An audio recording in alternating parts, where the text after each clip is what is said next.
What's up, everybody? Sorry. Oh, you're fine. What's up, everybody? I am Jesse, or GameOverJesse, as all of you may know me. Here with us, returning, is Ilya Rose from last week. You guys may know her from some of the list videos and Zelda theories that we have done. She is the voice of those. We also have, for the second time, who is actually on our second Hylian Games cast, RMFH, or Rick. Hey, everybody. Alright, and our faithful co-host, Kayla, who was not here last week, so... Our faithful co-host, who was not here last week. Then Thanks, Daniel. Daniel, Sorry. who... Daniel, usually, King Bergerson, usually on, not here, but he may join in halfway through, so keep your fingers crossed for the devilishly handsome Daniel. Alright, so before we get to our first piece of news, we have some shout outs to give for all of the Patreon supporters. If you want to have your question guaranteed to be featured on the show, or your topic discussed among some other things about helping out with Zelda theories or suggesting a Zelda theory that we should cover, you can head over to patreon.com/GameOverJesse and support just like these awesome people did. We have Megan, Neil, Casey Willis, Rusty Caulfield, Link Uses the Triforce, Link Use the Triforce, Tight-Lipped Gaming, Robbie Morgan, Shadow to Us, Lovable Christie, Key of Time 15, Lunarium, Michelle Jones, Ashley, Monica, Justin, The One, Elmer, and Michael. Which Elmer just pledged today. Is very new, and Michael is very, very, very new. Also important news. I guess I kind of forgot it the past couple of weeks, but we now have shirts available if you go to teespring.com/GameOverJesse new. Because it's a new design, so I didn't know anything clever to put, so head there, you can check out the shirt. And now for our first piece of news. Cloud streaming may be coming to the Switch, or at least for Resident Evil 7 Biohazard. This comes from Go Nintendo, where they say Resident Evil 7 cloud version coming to Nintendo Switch in Japan. Remember the rumor of Resident Evil 7 coming to the Switch? Well, now it's come true. Sort of. Capcom has announced Resident Evil 7 cloud version for Switch, which is set to launch in Japan on May 24th, 2018. The download is just 45 megabytes, as you'll be playing it through a cloud service. The cloud option includes all of the game's DLC. You might have guessed you'll need a steady online connection to play this one, since you're streaming it to your Switch. You get 15 minutes of free play, and then you'll need to buy a 2,000 yen ticket to play more. Tickets last 180 days. This version doesn't contain an English option, and no mention of a North America/European version has been made. So, this is very similar to the Rainway app, which was mentioned like before the Switch even came out, I believed, which is a company that was wanting to bring a streaming service for your PC to your Switch, to where you could download the Rainway app on your Nintendo Switch, and then you would be able to stream whatever PC game you have, and the Joy-Cons will act as a typical controller for the PC, and the screen, instead of it coming up on your TV or whatever, it'll just stream the video feed to your Switch. This is very similar to what Xbox has on their Xbox One. I don't remember if the 360 has it, but if you have any Windows 10 capable device, whether it's a tablet, cell phone, computer, laptop, whatever, you can stream your Xbox One gameplay to your computer. PlayStation also has a service called Remote Play that lets you stream your PlayStation 4 gameplay to your laptop, computer, I don't think any Sony handheld device, but some of the main, like the mainstream or like the ones that they're like pushing, their flagship models. And of course, the Vita does it as well. Even the PS Vita TV that you can buy that just plugs straight into your TV can stream the PS4 games.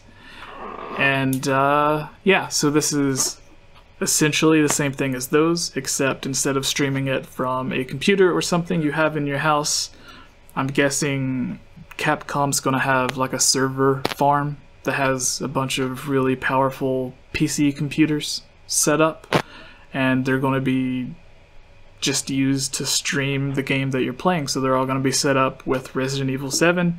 You're gonna log in to play the game. Computer's gonna let you play Resident Evil 7. It's going to stream it across the internet to your Switch, because I guess maybe they didn't want to put in the work to get it to run on the Switch, or maybe they got it to run on the Switch but thought it was such a bad port where all the graphics would have to be tuned down, the textures, the shadows, like it would be essentially like playing it on PC with everything set on low.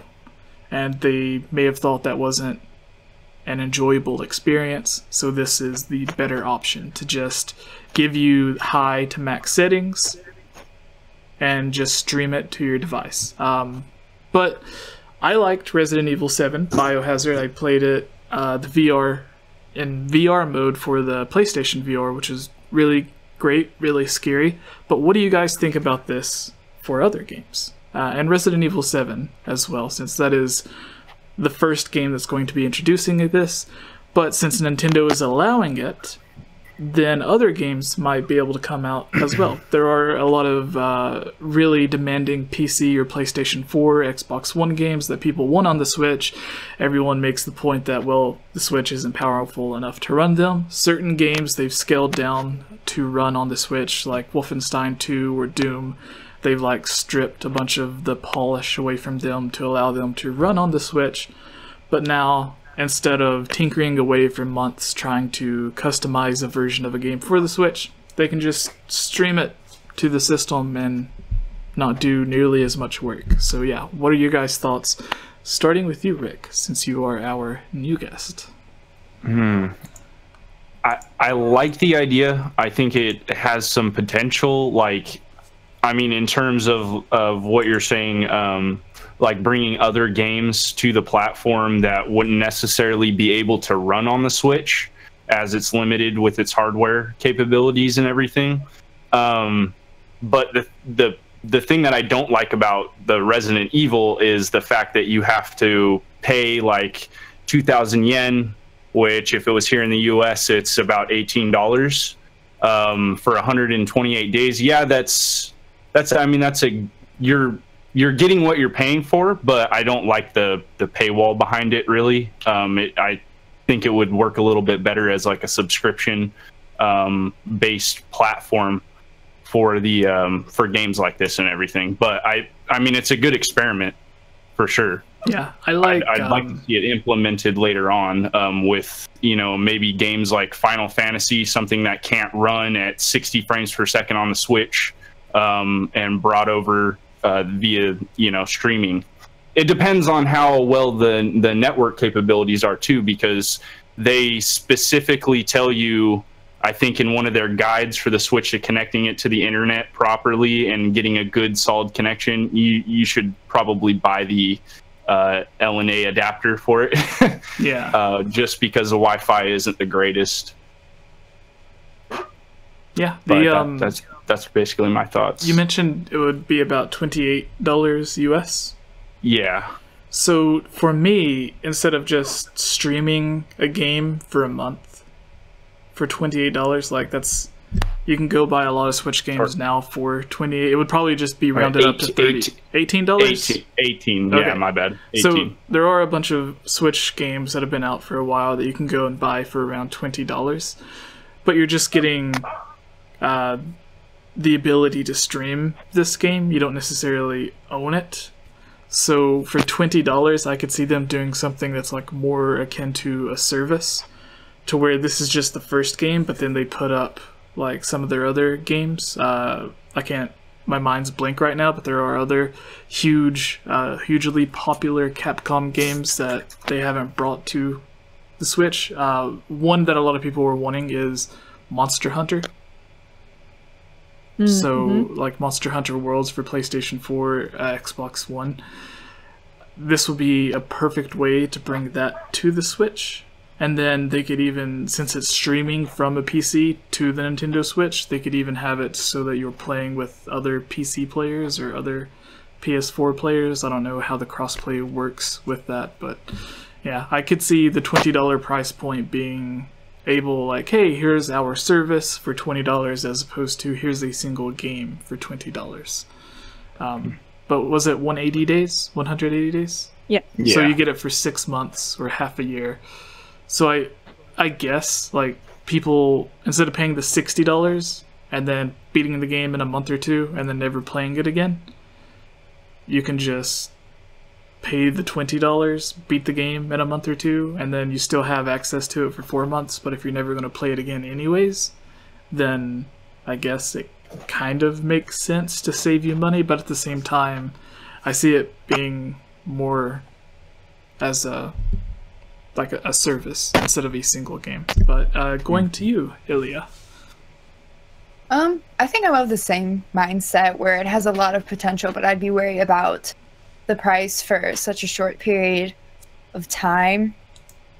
Yeah, I don't really have much else to offer other than that. I can see it going in a lot of different directions, especially if this is more of like a trial run to see how it works and how it settles with an audience and how it settles with game players and them modifying the concept in the future. But yeah, huge potential for those games that people want on the Switch.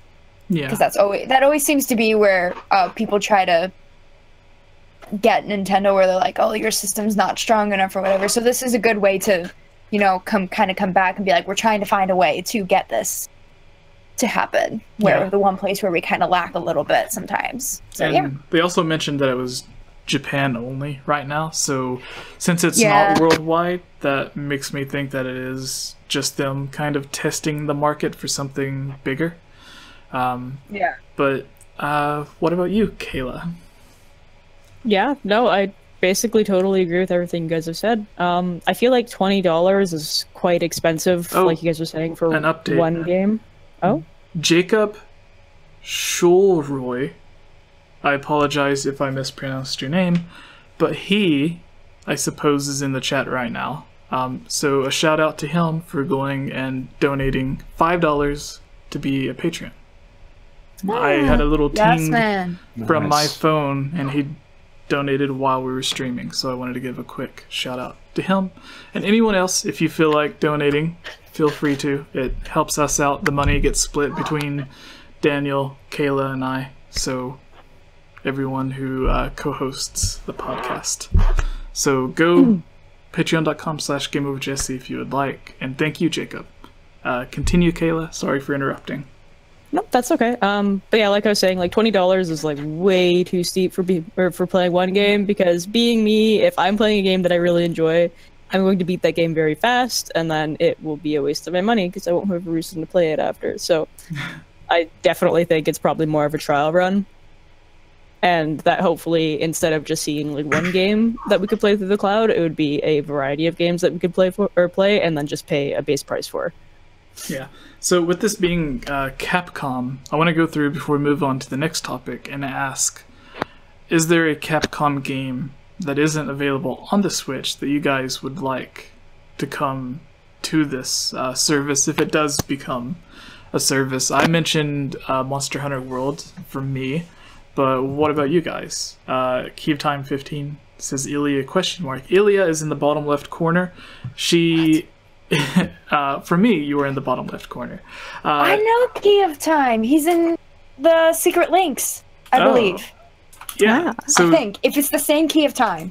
Yeah, so he's a big supporter of the podcast, the YouTube channel. He's in the Discord. Maybe he's just saying Ilya because he's like, what? Ilya's here? But yes, Ilya is... she has been voicing a lot of the videos. We went through... There's literally the very last video that we posted last night is our interview with Ilya about all the cool stuff that she does, and some of the videos that she's done, which are like the top 10 worst things that top 10 worst things Zelda has ever done, top 5 canceled Donkey Kong games, which Kayla was on as well. Were you on it, Rick? The Donkey Kong video? Okay. No, not the Donkey Kong he video. wasn't. So yeah, she's been on a bunch of videos. It's really helped out some Zelda theories and stuff. Yeah. Because if you click on a video and you hear a girl's voice as opposed to the 1,000 other man voices, then it stands out a bit more. Voices. And then Connor, also someone who we paid to voice videos, he has a man voice, but his manly voice is very manly, so it stands out among all of the other men as well. We're manly men. He is the new McIntyre, or Discount McIntyre, as Avrith says. Discount McIntyre. Yeah, which is actually more expensive than McIntyre, so the discount thing is kind of ironic. But yeah. It's okay, when you were gone, we were joking that Rick is like budget Daniel. No. No. Did you tell him someone called him Avrith? No. Yeah. Someone was like, "Oh, we're glad to see Ilya, Kayla, and Avrith," and I'm like, "No, Avrith is on the anime videos that we do, usually Dragon Ball Super." But, anyways, Rick, what are some games? I don't know if you looked up a list of like newer Capcom games, but I can do that and then list some off, and then you guys can say. So. Oh, I already have mine kind of figured out. All right. I'm looking at them. I honestly, there is nothing on this list that I actually play. I have Ultra Street Fighter 2 on my Switch. I'm pretty positive, but okay. I don't really play. Does Minish Cap count, even though it's a Nintendo title? There you go. I don't know. With Capcom putting in the extra work to make this service, or at least the app, which allows you to stream this single game as of right now, you would think they would put in the work to get Minish Cap on the Switch, because it was on the Wii U, so I don't see a reason why it wouldn't be on the Switch.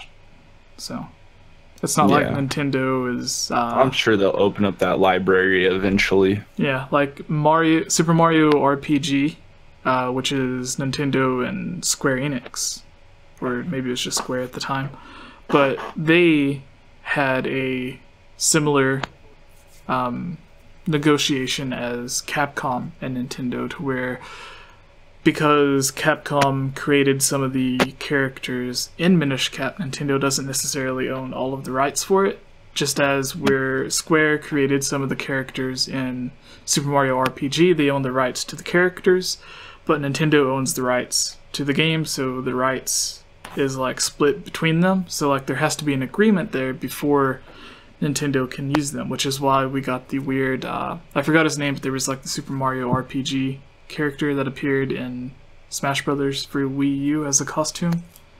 Jeeve? I forgot. I think it started with a G. It was like a little puppet dude. It reminds me of Puppetmon from Digimon Season 1. So, Digimon. Yeah, so anyways, I'm getting off topic. I apologize. Guys, what are some games? There's like Dragon's Dogma, Resident Evil, Marvel vs. Capcom, Street Fighter. I was actually also going to say Monster Hunter Worlds, just because right now that's been a really big thing, especially with online capability. Someone in the chat mentioned Street Fighter 5, and I feel like Street Fighter would be a good game to have on Nintendo Switch, but for more casual gamers, if you were more hardcore, like into the fighting game genre, it would be a disaster because you can't plug your arcade stick into it. All right. Ilya, have we gotten to you yet? No, and probably for good reason. I just went through an entire list of Capcom games, and I was like, I know what Minish Cap is. I don't know games. Sorry if I don't seem like a gamer to a lot of people. I I do play video games, but I don't know a lot, so I can't speak to this. You have your specific video games that you play. Yeah. Yeah, a few random oldies on the N64, like Banjo-Kazooie and Donkey Kong 64, but mainly Zelda. It's like me and Animal Crossing. Kayla, what video games do you play? Animal Crossing. I love Animal Crossing. Yeah. I always forget about Animal Crossing, but I literally play it every single day. Aha. I'm still waiting to get a Link cap from a fortune cookie. I got everything else. I remember that during the E3 where like the creator came out and they had the whole camp area from Animal Crossing set up. It was a really cool thing. I wish they would do something like that for like if they announced another 2D Zelda instead of have like an Animal Cross village set up as the background, have like Hyrule set up as the background to where like maybe they're at like Lon Lon Ranch or something. I don't know. Yeah, or like the Lost Woods with like trees everywhere. It was really good because it seems like they put in extra effort for that Nintendo Direct. Yeah. But yeah. So anyways, most of us agreed on Monster Hunter World. What game did you go with again, Rick? You said Minish Cap, but that was jokingly. Yeah, I played some old Mega Man games back in the day, but I'm not a huge Capcom fan, to be honest with you. All right. I mean, either way, they're basically bringing all of Mega Man over to Nintendo Switch. With the 1 and 2. That's awesome. Yeah. Yeah, they have like all of the original Mega Man games, and then all of the Mega Man X games are coming in their collection, and it's like both on the same disc, similar to like Kingdom Hearts 1.5 plus 2.5 remix, or not remix, HD, whatever. Anyways, let's move on to our second piece of news, guys. So this one, we don't need a news story for this. Kind of, I guess this falls in line with the topic, because what I mentioned last was Kingdom Hearts unknowingly